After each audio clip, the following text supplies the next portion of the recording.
A lei, a sociedade e a polícia estão no mau costume de exigir que cada homem tenha uma profissão. De onde provém esta exigência absurda não sei eu, mas o fato é que ela existe, contra a opinião de muita gente. Ora, não é uma coisa tão fácil, como supõe-se, o ter uma profissão. Apesar do novo progresso econômico da divisão do trabalho, que multiplicou infinitamente as indústrias, e por conseguinte as profissões, a questão ainda é bem difícil de resolver para aqueles que não querem trabalhar. Ter uma profissão quando se trabalha, isto é simples e natural, mas ter uma profissão honesta e decente sem trabalhar, eis o sonho dourado de muita gente, eis o problema de Arquimedes para certos homens que seguem a religião do Douto Far Niente. O problema se resolveu simplesmente. Há uma profissão cujo nome é tão vago, tão genérico que pode abranger tudo. Falo da profissão de negociante. Quando um moço não quer abraçar alguma profissão trabalhosa, disse negociante, isto é, ocupado em tratar dos seus negócios. Um maço de papéis na algibeira, meia hora de estação na praça do comércio, ar atarefado, são as condições do ofício. Mediante estas condições o nosso homem é tido e havido como negociante, pode passear pela rua do ouvidor, apresentar-se nos salões e nos teatros. Quando perguntarem quem é este moço bem vestido, elegante, de maneiras tão afáveis, responderão, é um negociante. Eis o que eu chamo virtuosi do comércio, isto é, homens que cultivam a indústria mercantil por curiosidade, por simples desfastio, para ter uma profissão. É tempo de voltar dessa longa digressão, que a senhora deve ter achado muito aborrecida. O mocinho negociante, tendo chegado à praça do comércio, tomou o braço da pessoa que o esperava, dizendo-lhe, está tudo arranjado. Seriamente? Exclamou o outro moço, cujos olhos brilharam de alegria. Pois dúvidas? Então, amanhã, ao meio-dia. Obrigado, disse o moço apertando a mão de seu companheiro com efusão. Obrigado, por quê? O que fiz vale a pena de agradecer? Ora, adeus. Vem jantar comigo. Não, acompanho-te até lá, mas preciso estar às 4 horas em minha casa. Os dois moços de braço dado dobraram o canto da rua direita. Capítulo 11. Seguiram pela rua do ouvidor. Não sei que interesse, dizia o nosso negociante continuando a conversa, não sei que interesse tens tu, Carlos, em resgatares aquela letra. É uma especulação que algum dia te explicarei, Henrique, e na qual espero ganhar. É possível, respondeu o outro, mas permitirás que duvide. Por quê? Ora, é boa. Uma letra de um homem já falecido, de uma firma falida. Aposto que não sabias disto. Não, não sabia, disse Carlos sorrindo amargamente. Pois então deixa contar-te a história. Em outra ocasião. Por que não agora? Reduzo-te isto a 2 palavras, visto que não estás disposto a escutar-me. Mas, trata-se de um negociante rico, que faleceu, deixando ao filho coisa de 300 contos de réis e algumas dívidas, na importância de 1/3 dessa quantia. O filho gastou o dinheiro, e deixou que protestassem as letras aceitas pelo pai, o qual, apesar de morto, foi declarado falido. Enquanto seu companheiro falava, Carlos se tinha tornado lívido, conhecia-se que uma emoção poderosa o dominava, apesar do esforço de vontade com que procurava reprimi-la. E esse filho, o que fez? Perguntou com voz trêmula. O sujeito, depois de ter se divertido à larga, quando se viu pobre e desonrado, enfastiou-se da vida, e fez viagem para o outro mundo. Suicidou-se. É verdade, mas o interessante foi que na véspera de sua morte se tinha casado com uma menina lindíssima. Conheces? Ora! Quem não conhece a viuvinha no Rio de Janeiro? É a moça mais linda, a mais espirituosa e a mais coquete dos nossos salões. A conversa foi interrompida. Os dois amigos caminharam por algum tempo sem trocarem palavra. Carlos ficara triste e pensativo. O seu rosto tinha neste momento uma expressão de dor e resignação que revelava um sofrimento profundo, mas habitual. Quanto ao seu companheiro, fumava o seu charuto, olhando para todas as vidraças de lojas por onde passava e apreciando essa exposição constante de objetos de gosto, que já naquele tempo tornava a Rua do Ouvidor o passeio habitual dos curiosos. De repente soltou uma exclamação, e apertou com força o braço de seu amigo. "O que é?" perguntou este. "Nada mais a propósito. Ainda há pouco falamos dela, e ei-la." "Onde?" exclamou Carlos estremecendo. "Não a viste entrar na loja do Wallerstein?" "Não, não vi ninguém." "Pois verás." Com efeito, uma moça vestida de preto, acompanhada por uma senhora já idosa, havia entrado na loja do Wallerstein. A velha nada tinha de notável e que a distinguisse de uma outra qualquer velha, era uma boa senhora que fora jovem e bonita, e que não sabia o que fazer do tempo que outrora levava a enfeitar-se. A moça, porém, era um tipo de beleza e de elegância. As linhas do seu rosto tinham uma pureza admirável. Nos seus olhos negros e brilhantes radiava o espírito, esse espírito da mulher cheio de vivacidade e de malícia. Nos seus lábios mimosos brincava um sorriso divino e fascinador. Os cabelos castanhos, de reflexos dourados, coroavam sua fronte como um diadema, do qual se escapavam 2 anéis, que deslizavam pelo seu colo soberbo.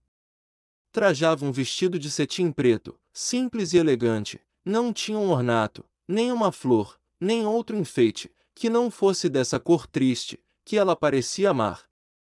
Essa extrema simplicidade era o maior realce da sua beleza deslumbrante.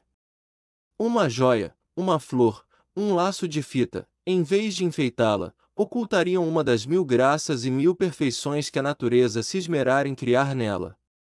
Os dois moços pararam à porta do Wallerstein, enquanto seu amigo olhava a moça com o desplante dos homens do tom. Carlos, através da vidraça, contemplava com um sentimento inexprimível aquela graciosa aparição.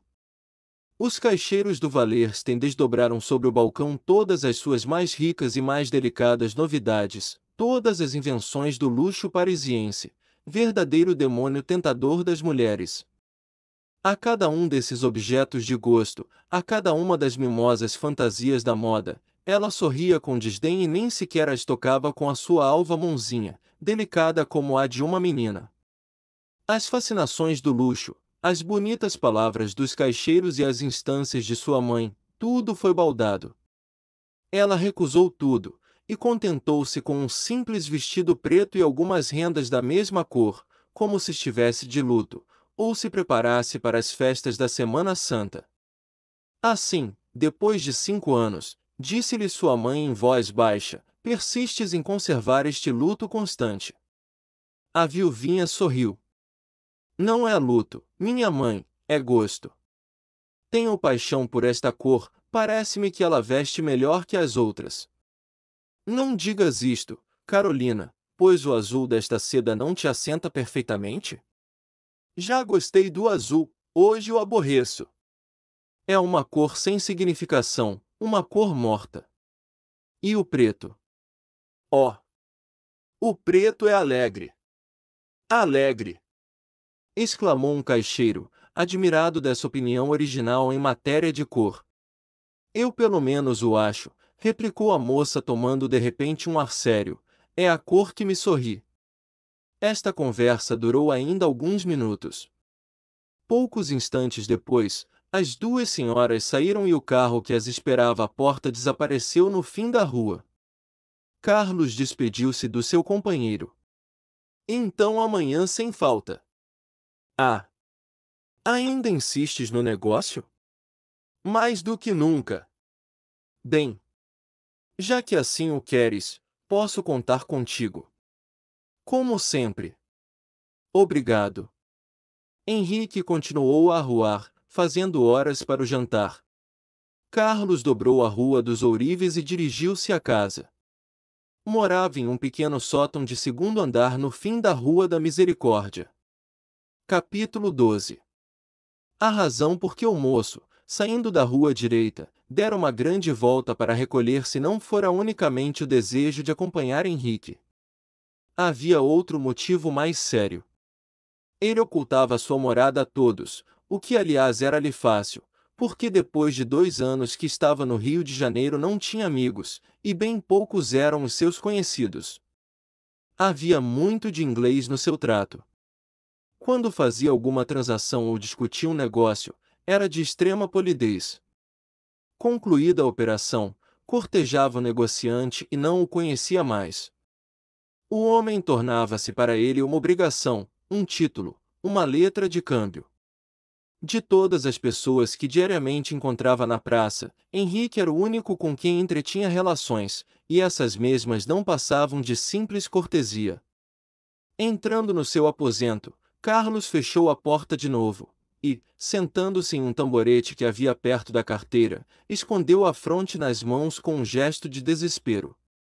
O aposento era de uma pobreza e nudez que pouco distava da miséria.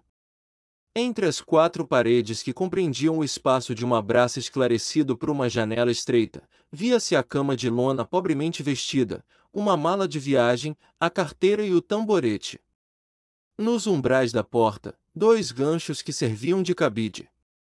Na janela, cuja soleira fazia as vezes de lavatório, estavam o jarro e a bacia de louça branca, uma bilha d'água, e um copo com um ramo de flores murchas. Junto à cama, em uma cantoneira, um castiçal com uma vela e uma caixa de fósforos. Sobre a carteira, papéis e livros de escrituração mercantil. Era toda a mobília. Quando, passado um instante, o moço ergueu a cabeça, tinha o rosto banhado de lágrimas. Era um crime, murmurou ele, mas era um grande alívio. Coragem! Enxugou as lágrimas, e, recobrando a calma, abriu a carteira e dispôs-se a trabalhar. Tirou do bolso um maço de títulos e bilhetes no valor de muitos contos de réis, contou-os e escondeu tudo em uma gaveta de segredo, depois tomou nos seus livros notas das transações efetuadas naquele dia. Fora um dia feliz. Tinha realizado um lucro líquido de 62.000 cifrão 000. Não havia engano. Os algarismos ali estavam para demonstrá-lo. Os valores que guardava eram a prova. Mas essa pobreza, essa miséria que o rodeava, e que revelava uma existência penosa, falta de todos os cômodos, sujeita a duras necessidades? Seria um avarento? Era um homem arrependido que cumpria a penitência do trabalho, depois de ter gasto seu tempo e os seus haveres em loucuras e desvarios. Era um filho da riqueza, que, tendo esbanjado a sua fortuna, comprava, com o sacrifício do seu bem-estar, o direito de poder realizar uma promessa sagrada. Se era avareza, pois, era a avareza sublime da honra e da probidade, era a abnegação nobre do presente para remir a culpa do passado. Haverá moralista, ainda o mais severo, que condene semelhante avareza. Haverá homem de coração, que não admire essa punição imposta pela consciência ao corpo rebelde e aos instintos materiais que arrastam ao vício. Terminadas as suas notas, esse homem, que acabava de guardar uma soma avultada, que naquele mesmo dia tinha ganho 62.000 cifrão 000 líquidos, abriu uma gaveta, tirou 4 moedas de cobre, meteu-as no bolso do colete e dispôs-se a sair. Aquelas 4 moedas de cobre eram um segredo da expiação corajosa, da miséria voluntária a que se condenara um moço que sentia a sede do gozo e tinha ao alcance da mão com que satisfazer por um mês, talvez por um ano, todos os caprichos de sua imaginação. Aquelas 4 moedas de cobre eram o preço do seu jantar, eram a taxa fixa e invariável da sua segunda refeição diária, eram a esmola que a sua razão atirava ao corpo para a satisfação da necessidade indeclinável da alimentação. Os ricos e mesmo os abastados vão admirar-se, por certo, de que um homem pudesse jantar no Rio de Janeiro, naquele tempo, com 160 rs, ainda quando esse homem fosse um escravo ou um mendigo. Mas eles ignoram talvez, como a senhora, minha prima, a existência dessas tascas negras que se encontram em algumas ruas da cidade, e principalmente nos bairros da Prainha e Misericórdia. Nojenta caricatura dos hotéis e das antigas estalagens, essas locandas descobriram um meio de preparar e vender comida pelo preço ínfimo que pode pagar a classe baixa. Quando Carlos chegou ao Rio de Janeiro, uma das coisas de que primeiro tratou de informar-se foi do modo de subsistir o mais barato possível. Perguntou ao preto de ganho que conduzira os seus trastes, quanto pagava para jantar. O preto dispendia 80 rs. O moço decidiu que não excederia do dobro. Era o mais que lhe permitia a diferença do homem livre ao escravo. Talvez ache a coragem desse moço inverossímil, minha prima. É possível. Compreende-se e admira-se o valor do soldado, mas esse heroísmo inglório, esse martírio obscuro, parece exceder as forças do homem. Mas eu não escrevo um romance, conto-lhe uma história. A verdade dispensa a verossimilhança.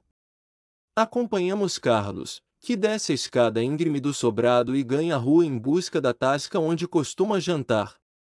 Passando diante de uma porta, um mendigo cego dirigiu-lhe essa cantilena fanhosa que se ouve à noite no saguão e vizinhança dos teatros. O moço examinou o mendigo e, reconhecendo que era realmente cego e incapaz de trabalhar, tirou do bolso uma das moedas de cobre e entrou em uma venda para trocá-la. O caixeiro da taverna sorriu-se com desdém desse homem que trocava uma moeda de 40 rs, e atirou-lhe com arrogância o troco sobre o balcão. O pobre, reconhecendo que a esmola era de um vintém, guardou a sua ladainha de agradecimentos para uma caridade mais generosa. Entretanto, o caixeiro ignorava que aquela mão que agora trocava uma moeda de cobre para dar uma esmola, já atirara loucamente pela janela montões de ouro e de bilhetes do tesouro. O pobre não sabia que essa ridícula quantia que recebia era uma parte do jantar daquele que a dava, e que nesse dia talvez o mendigo tivesse melhor refeição do que o homem a quem pedirá a esmola. O moço recebeu a afronta do caixeiro e a ingratidão do pobre com resignação evangélica, e continuou o seu caminho. Seguiu por um desses becos escuros que da Rua da Misericórdia se dirigem para as bandas do mar, cortando um dédalo de ruelas e travessas. No meio desse beco via-se uma casa com uma janela muito larga e uma porta muito estreita. A vidraça inferior estava pintada de uma cor que outrora fora branca, e que se tornará acafelada. A vidraça superior servia de tabuleta. Liam-se em grossas letras, por baixo de um borrão de tinta informe e com pretensões a representar uma ave, estas palavras: Algarnizé. Um moço lançou um olhar à direita e à esquerda sobre os passantes, e, vendo que ninguém se ocupava com ele, entrou furtivamente na tasca.